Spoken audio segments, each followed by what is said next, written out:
নমস্কার, সকলকে জানাই শুভ জামাই ষষ্ঠীর অনেক অনেক শুভেচ্ছা। তবে কার কত বছরের জামাই ষষ্ঠী এবছর পালন করছো অবশ্যই কমেন্ট করে জানিও। আমার কিন্তু এবছর নিয়ে 3 বছর। আর আজকে সকাল থেকে সেভাবে একদম কোনো ভিডিও ক্লিপস নেওয়া হয়নি। এখন বাজে ওই দুপুর 1টা। বাবা ঠিক সময় মতন অফিস থেকে ছুটি নিয়ে চলে এসছে। আসা মাত্র বাবা এসছে ওই 1:45। আমি একটু ঠান্ডা ঠান্ডা ওয়ারেস এর জল করে দিলাম আর বাবা খেয়ে সাথে সাথে রান্না করতে শুরু করে দিয়েছে। আজকে মোটামুটি রান্না করে রেখেছে ওই ডাল, আলু ভাজা এইগুলো। আর বাবা এসে শুধু ডালে ফোড়নটা দিয়েছে আর এসে মাটনটা করেছে। আর আমার স্নান কিন্তু সকাল সকাল হয়ে গেছে। আমি এখন ভাবলাম যখন সময় আছে তাহলে আজকে হেয়ার ওয়াশটা এখনই করি। ভাবলাম যে বিকেলবেলা একটু বেরোবো, কারণ সকাল থেকে ওই ঘরে বসে আর ভালো লাগবে না। আর আমার কি যে গরম লাগছিল, আমি ওই ভেজা গামছাটা বারবার গলাতে আর মুখের মধ্যে দিচ্ছিলাম। আর আমি এই বায়োটিকের সিরামটা ইউজ করি, এটা ভীষণ ভালো। আমার তো এটা খুব ভালো স্যুট করেছে। আমি ধরো ওই 7 থেকে 8 বছর হলো এই একটাই সিরাম ইউজ করে যাচ্ছি। দেখি এই হিরোটার মতন লাগছে নাকি, এই হিরোটার মতন দাঁড়ানো কেন? নকল হিরো না আসল হিরো? নকল লাগছে। কি দেবো? ট্যাটু নেই। আজ ষষ্ঠী উপলক্ষে এই টি শার্টটা বাবাকে দিয়েছে।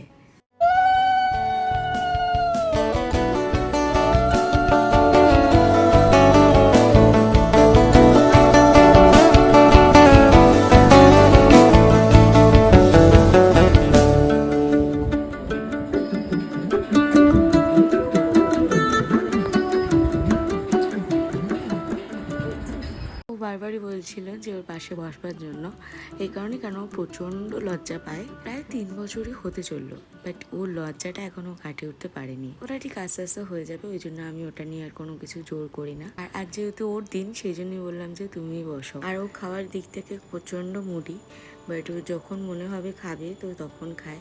ও সেভাবে কোনো কিছু ওরকম খায় না। তো ফলের মধ্যে যে কটা জিনিস মোটামুটি ভালোবাসে সে কটাই মাকে বলেছিলাম নিয়ে আসতে, তো ওরকমভাবেই মা নিয়ে এসছে। নিয়ম করতে করতেও অনেকটা লেট হয়ে যায় আর রান্না হতে হতেও দেরি হয়ে যায়।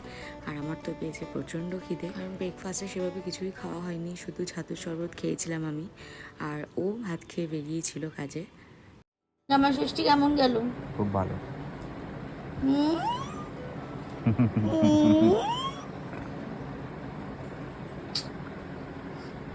চলো, প্রচণ্ড খিদে পেয়ে গেছে। আজকে লাঞ্চের মেনুতে ছিল ভাত, আলু ভাজা, ডাল, পাঁপড় ভাজা আর মাটন কষা। একদম রোজকারের মতন সিম্পল মেনু। ওই যে বললাম, ও যে সব কিছু খায় সেটা নয়, অল্প অল্পই মোটামুটি খায়। তবে আজকে ওই বলেছিল যে এরকম কিছু করতে, তাই ওর পছন্দেই সবটা করা হয়েছে। আর আজকে মাটনটা বেশ বাবা ভালো করেছে, বেশ ঝাল ঝাল, আর সেন্টটাও ভীষণ ভালো বেরিয়েছিল। আমার তো প্রচণ্ড খিদে পেয়ে গেছিলো গন্ধে গন্ধে। তাও ডাল আলু ভাজা খেয়েছে, বাট আমার মটন হলে আর কিছুই লাগে না।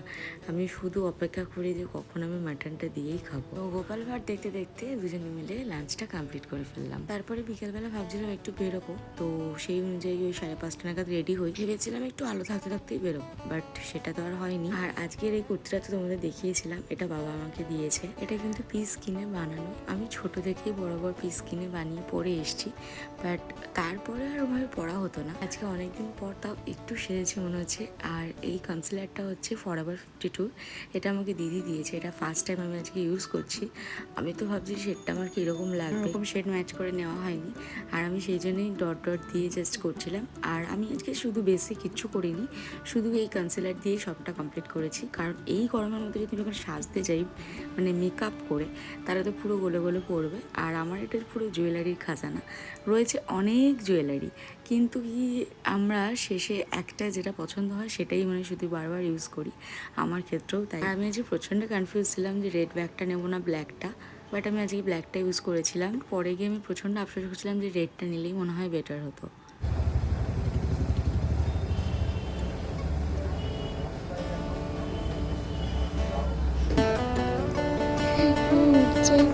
ম্যাডাম,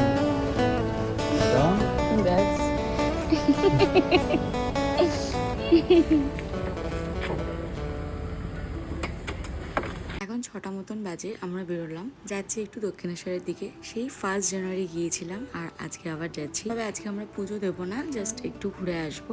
জানি না ওখানে কতটা ভিড় হবে, কিছুই বুঝতে পারছি না, কারণ আজকে তো সব জায়গাতেই ভিড়। তাও ঘরে থাকতে ভালো লাগছিল, মনে হচ্ছে একটু কোথাও বেরোই, বাট কোথায় আর যাবো, কারণ গাড়িটার তো এরকম অবস্থা, স্টার্ট নিচ্ছে না মাঝে মাঝে। বেশি দূর গেলে পরে যদি ফিরতে না পারি সেই জন্য। তো এখানেও প্রচন্ড ভয় ভয়ে গেছি। আজকেও তো প্রচন্ড গরম লাগছে, পুরো আমি ঘামছি লিটারেলি। তবে ঢুকে দেখলাম যে অতটাও এরকম ভিড় নেই, মোটামুটি ভিড় আছে। আর আজকে আমার বেশ ভালো লাগছিল, এত আলো জ্বলছিল সেই জন্য। এরকম আমি কোনো বার গিয়ে দেখি না, যে একটু মনে হয় চেঞ্জ হয়েছে, এটা হতে পারে।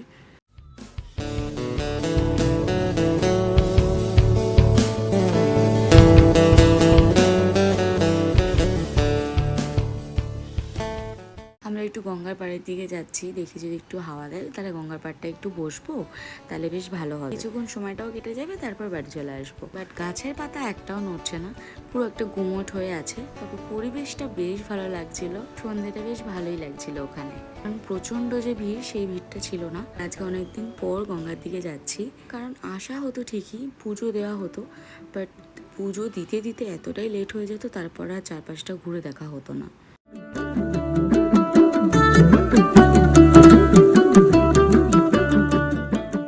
কি সুন্দর যে লাগছিল, আমার তো ভীষণ ভালো লাগছিল। আর বিশেষ করে জলটার দিকে তাকালে মনে হচ্ছিল শান্তি, মনে হচ্ছে এক্ষুনি গিয়ে ডুব দিই। এই গঙ্গার পাড়টায় মোটামুটি একটু ভিড় ছিল, আর মন্দিরের ভিতরে তো প্রচুর ভিড় ছিল। আর এই আলোগুলো জ্বলাতে ভীষণ ভালো লাগছিল পরিবেশটা। তো আমরা এখানটাতে একদম বেশিক্ষণ ওয়েট করতে পারিনি, এই 10 মিনিট মতন দাঁড়িয়েছিলাম। ভাবছিলাম একটু বসবো, কিন্তু একটা কিরকম গরম হলকা আসছিল, সেই জন্য আর বসতে পারিনি। আর মন্দিরের ভেতরটা দেখো কতটা ভিড় হয়েছে, আর আরো ভিড়টা জমে গিয়েছিল ওই তখন সন্ধ্যা আরতিটা হচ্ছিল সেই জন্য। ওকে, আজকে এটা আমার আউটফিট, কেমন লাগছে অবশ্যই জানিও কমেন্ট করে।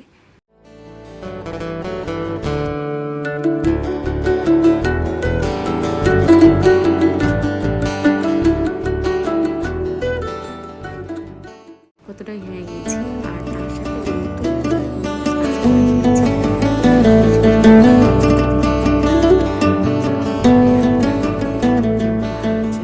কি বলবো আর।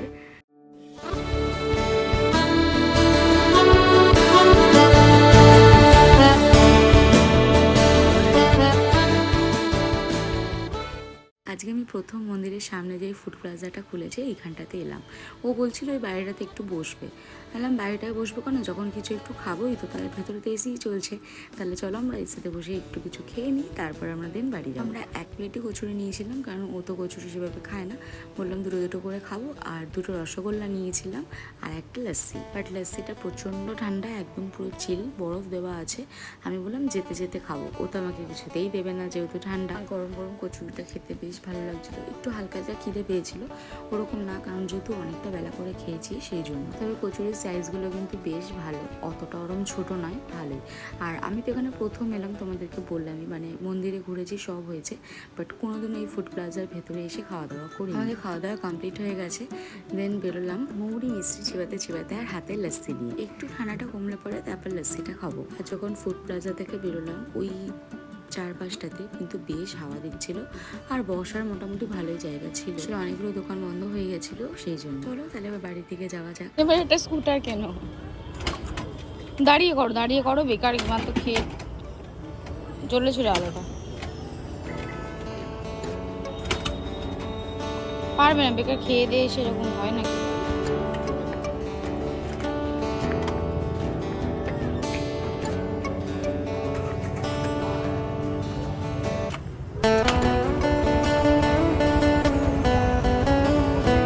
বুঝলো?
লস্যিটা অনেকটা এখন ঠান্ডাটা কেটে গিয়েছে, আর লস্যিটা বেশ ভালো বানিয়েওছে। তো ভাবছিলাম মনে হয় বাড়িতে নিয়ে গিয়ে আমাকে খেতে হবে, বাট রাস্তাতেই আমার শেষ হয়ে গিয়েছিল। মনে হচ্ছে যে বাড়িতে গিয়েই খাবো, বাট এতটাই টেস্ট করেছে যে একটু একটু করে সিপ নিতে নিতে আমার শেষ হয়ে গিয়েছিল। তারপর আড়িয়া দেওয়ার এখানটা এতটাই জল জমে, আমরা প্রায় এখানে 15 মিনিট জ্যামে আটকাই। এই জল একদম নামে না। যারা এই রথতলার আশেপাশে থাকো তারা তো জানো যে এইখানটার কি সমস্যা। যাওয়ার সময় তো এরকম সিচুয়েশন আসছিল যে আমি পড়েই যাবো, এরকম বোঝা যাচ্ছিল না জল থাকায় যে কোথায় এবড়ো খেবড়ো আছে। আর এখানটা প্রচন্ড জ্যাম হয়ে গেছিল জলের জন্য। ওকে, তাহলে আজকের ভিডিওটা আমি এখানেই রাখছি। আমাদের জামা ষষ্ঠীটা এরকমভাবেই কাটলো আজকের দিনটা। আমরা যদি আরও এরকম ব্লগ দেখতে চাও তাহলে আমার চ্যানেলটা সাবস্ক্রাইব করে নিয়ে দেখা হবে আবার নতুন ভিডিওর সাথে। টাটা।